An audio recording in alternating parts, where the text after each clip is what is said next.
We never want the actual manifestation. We want the way that manifestation is going to make us feel. Once you understand this, the game changes because you are in control of your energetic state and you can choose to feel that way right now. Hey Mystics, today we're talking all about the book Feeling is the Secret by Neville Goddard. This book is such a fast, beautiful, quick read. It took me about an hour. It's very short, but it's very compact and filled with so much wisdom. It's about how feeling is the most powerful tool for manifestation there is.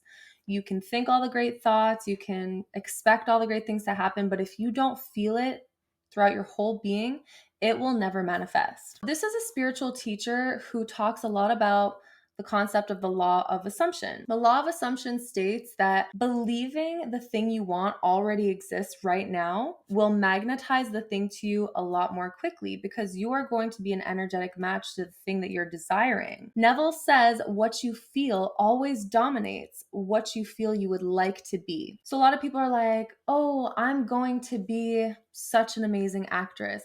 I'm going to be so successful. But this talk of I will be or I'm going to be is always putting your manifestation in the future. Speak things like I am, I do, I have, and then you're claiming this identity now in the present moment. He talks about this idea that we must live in the wish fulfilled. We have to live in the state as though our wish is already fulfilled. It is done. You know it is here. You are the person you need to be to manifest everything you've ever wanted. So, how does that feel to you? The subconscious responds to feelings. Imagine just for a second that the thing that you desired is here now. Maybe it's your debt paid off. Maybe it's your dream job, or you're about to move to your dream location, or the husband or the wife of your dreams just appeared out of nowhere. Maybe you're manifesting a proposal. How do you feel in your body now that your wish is here? Really label the feeling. This is a really powerful exercise. Do you feel relief? Are you manifesting a record deal? Does that make you feel excited? Does that make you feel powerful and proud? Does it make you feel bliss or enchanted? Are you full of energy and vibrant? Do you feel magical? Do you feel blessed, stimulated, powerful, confident? Like really label down to the core what the emotion is that you want to feel. Because we never want the actual manifestation. We want the way that manifestation is going to make us feel. Once you understand this, the game changes because you are in control of your energetic state and you can choose to feel that way right now. Neville also says that if you feel that way right now, this makes you an energetic match and makes you attract this manifestation a lot more quickly. So here's an example of the wish already being fulfilled. Have you ever booked a trip somewhere in advance? And now you know you're leaving in 2 weeks for this trip and you're excited for this beautiful trip to Hawaii that you're going to experience, but the trip isn't here right now. You still have all the feelings associated with that trip because you already booked it. You know it's here. It's just a matter of 2 weeks passing and then you're going to be on the trip.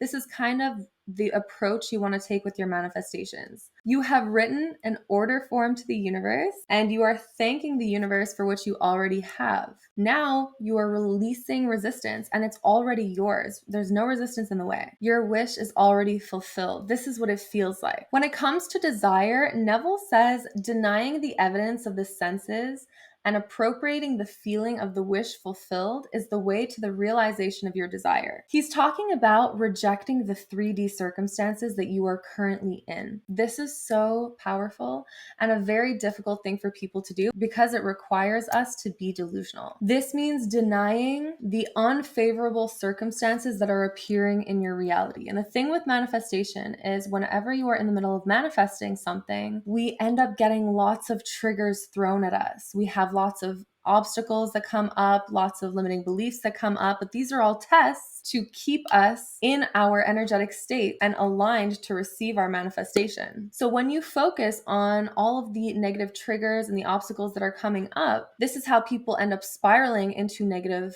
states, negative vortexes, which then create negative thoughts and then negative feelings. And again, if you are in the downward spiral feeling, you are not an energetic match to the thing you're trying to attract. So feeling is the secret. These lower frequency states of emotion, they're not bad. They're just not a match to what you want, and they're blocking your manifestation. So it's really important to also know that we live in a dualistic universe. We live in a polar universe where it's black and white, left and right, up and down, hot and cold. You will usually draw the opposite of this manifestation as an obstacle before your desire is actualized. So if you're manifesting a large sum of money, then you'll notice your 3D reality will often test this manifestation by challenging your idea of abundance. Maybe you receive a bunch of unforeseen bills in the mail. You get a parking ticket. All of a sudden you owe someone money and you had no idea. All of these challenges are coming up out of nowhere, and you get sucked into these triggers. All of a sudden, you submit yourself to this 3D reality and your 3D circumstances, and you have not passed the test. Now you have released your manifestations. You're not holding the frequency anymore. The trick is to hold the frequency of what is in your mind. Hold the frequency of what you are visualizing.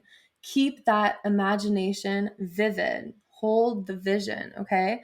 Remain strong in your belief and prioritize the emotional state required for this manifestation to magnetize.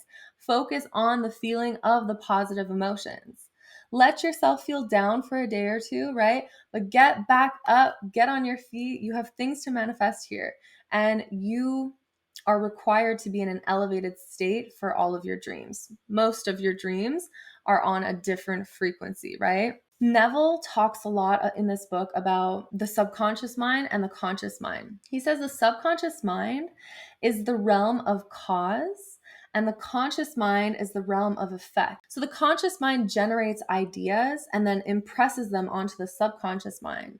And the subconscious mind receives the ideas and gives form and expression to them. He says the gateway to the subconscious mind is by sleep and prayer. Use these to realize your desired state. Sleep reveals your thoughts and feelings to you. It's also the way you change and reprogram your mind. This is why right before you fall asleep, the most powerful thing you can do is design who you want to be. Have sleep affirmations or sleep hypnosis or some form of positive self-talk running in your mind before you sleep. This is like a blessing ritual, okay? Never fall asleep with negative thoughts because they are impacting your subconscious mind. Neville says once you fall asleep, you have lost all freedom of choice. Now your slumber is dominated by your last concept of self. So if you went to bed hating yourself, you will be programming more of that hate within. You want to go to sleep saying things like, I am successful, I am healthy, I am wealthy, I am blessed, I am abundant, I have everything I could ever wish for. And if you don't believe these things, you need to reframe the sentences in ways that your subconscious mind will believe it. Like, I have something to be grateful for every day. Start small because you believe that you have something to be grateful for every day. Change the sentences to work with where you're at currently. The second thing Neville talks about is prayer. He's very big on prayer, and he talks a lot about how the Bible, if it's read in a very literal sense, talking about the historical interpretation of it, that a lot of its beautiful symbolism will be lost. Okay, so you need to look at the Bible as a very metaphorical book, talking about analogies, talking about the secrets and the codes of life. He says, when you pray, no matter what you desire, believe that you have already received it and it will be yours. So when you're in a state of prayer, pray as if it's already here. Thank God, thank the universe, thank whoever for blessing you with everything that you already currently have. There's actually a Bible verse about this. It's Mark 11:24. Therefore, I tell you, whatever you ask for in prayer, believe that you have received it and it will be yours. The only condition is that you have to believe your prayers are already answered. Law of assumption. Believe that it is so and it will be so. Shut off the evidence of your senses, okay? Rejecting the 3D circumstances is such a big thing here. Shut off the evidence of your senses before you pray. Focus more on the visualization in your mind. When the senses confirm the absence of your wish, the feeling of lack will win. So right before bed, If you are like, oh my God, but I don't have money, or if you're like, oh my God, but my coffee machine just broke, whatever it is that you're focused on, if you are too focused on the state of lack, then that will be amplified right before bed, because that is when your subconscious is the most impressionable. So you can think negative thoughts throughout the day. Ideally, you don't want to, but that's the only time you should be thinking negative thoughts. Because when your head hits the pillow, it should all be positive self-talk from there. You also want to do this subconscious reprogramming when you're in a passive state, especially right before bed. Pray as if your wish is fulfilled. Neville says that the key to reality creation is that you are already that which you want to be, and your refusal to believe this is the only reason you don't see it manifesting in your reality. So he says, signs follow, they do not precede. This is like the quote of, when I see it, I'll believe it. This person who says this will never see the thing, because you have to reframe the sentence and say, when I believe it, I will see it. So convince yourself of the reality and state you're seeking, and the results will follow. It is law. It is the law of assumption. The acceptance of the end automatically wills the means of realization. Make no mistake about this. I don't know if you guys have ever seen this funny meme of Mr. Bean. He's like walking on top of a bus, and he's just like walking to his end goal. And he doesn't realize, I think he's like on his phone or something, or he's distracted, but he just keeps walking. He knows where he wants to go. And because he's not focused on the 3D circumstances or the 3D reality, a bunch of things sort of appear in front of him as he's walking to create the way for him. And he had no idea that he would have like fallen. He wasn't paying attention to any of the dangers or how what he was doing was in fact very dangerous.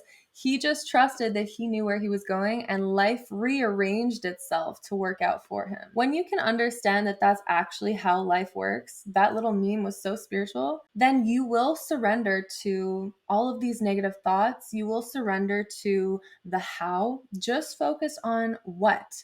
What do you want to feel? Because you can feel that right now, and you will attract everything to you to make that feeling sustained in your life. I hope you loved this podcast. It was very short and sweet, just like the book. You guys should definitely read that book, Feeling is the Secret. And I'll see you for the next episode. Love you guys.